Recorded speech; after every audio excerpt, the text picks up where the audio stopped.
kehidupan dalam kuburan jauh lebih panjang dibandingkan kehidupan di dunia. Nabi SAW bersabda, "A'maru ummati baina sittina wa sab'in."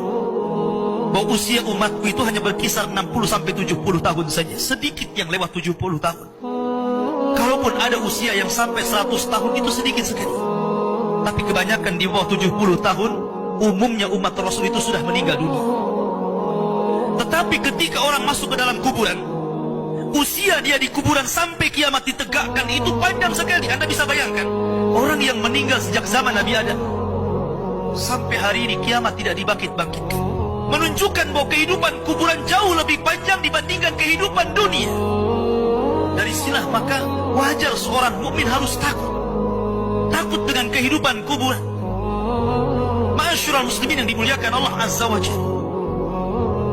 Tetapi para ulama mengatakan, apakah orang yang mendapatkan adab kubur itu munqati atau mustamir, terus menerus ataukah terputus? Kata para ulama, adab kubur itu hanya terputus dengan tiupan sangkakala Israfil. Ketika itulah Nabi SAW menceritakan bahwa Allah Subhanahu wa Ta'ala memerintahkan kepada Israfil untuk meniup sangkakala yang pertama. Disinilah adab kubur terputus.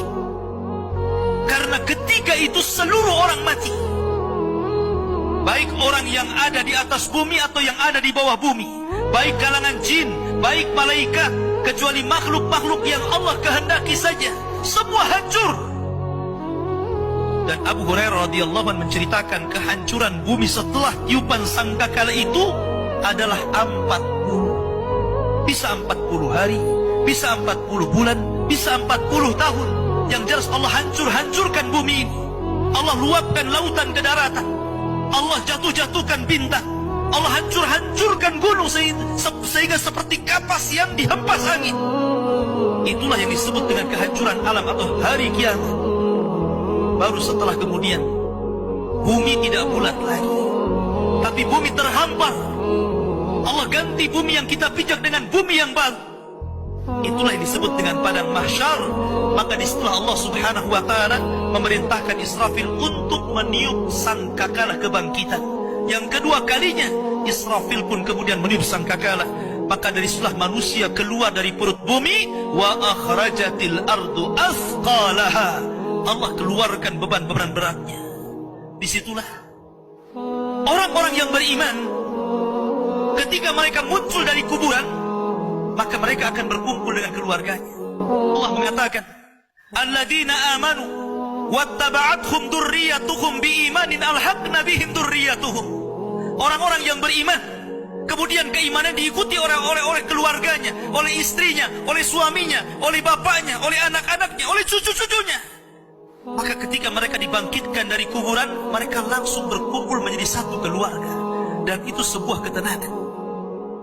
Tapi orang-orang di luar daripada beriman, mereka keluar dari perut bumi seperti dua binatang. Pertama Allah contohkan dengan laron yang berterbangan. Anda bisa melihat laron apabila terbang di atas lampu atau di sekitar lampu. Lihat bagaimana cara terbangnya. Mereka akan saling tubruk dengan kawan-kawannya. Karena pada hari itu anak lari dari orang tuanya, suami lari dari istrinya, orang tua lari dari anaknya. Terkadang mereka bertubruk satu dengan yang lainnya. Yang kedua seperti belalang kal jaradil muntashir. Pertama seperti laron dulu, lari sana lari sini, yang dari barat ke timur, yang dari timur ke barat, yang dari selatan ke utara, yang dari utara ke selatan. Mereka kacau sehingga mereka mengatakan, ya wailana man ba'atsana min marqadina. Celaka, siapa yang membangunkan aku dari tidurku? Tapi orang-orang yang beriman hanya mengatakan, hadza ma wa'adar rahman wa sadaqal mursalin. Inilah janji Allah kepada kalian dan benarlah ucapan para rasul. Baru setelah itu dari padang mahsyar berteriak seorang yang Allah suruh untuk berteriak. Mulailah kemudian mereka teratur. Maka mereka akan berjalan ke satu titik. Disitulah yang disebut dengan padang mahsyar.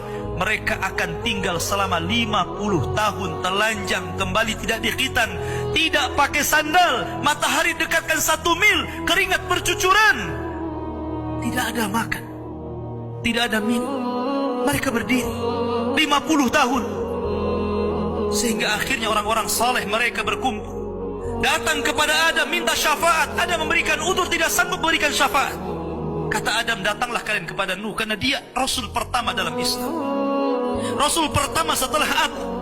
Maka mereka pun kemudian datang kepada Nuh. Nuh pun memberikan udzur, datanglah kalian kepada Ibrahim, karena dia Khalilur Rahman. Maka mereka datang kepada Ibrahim.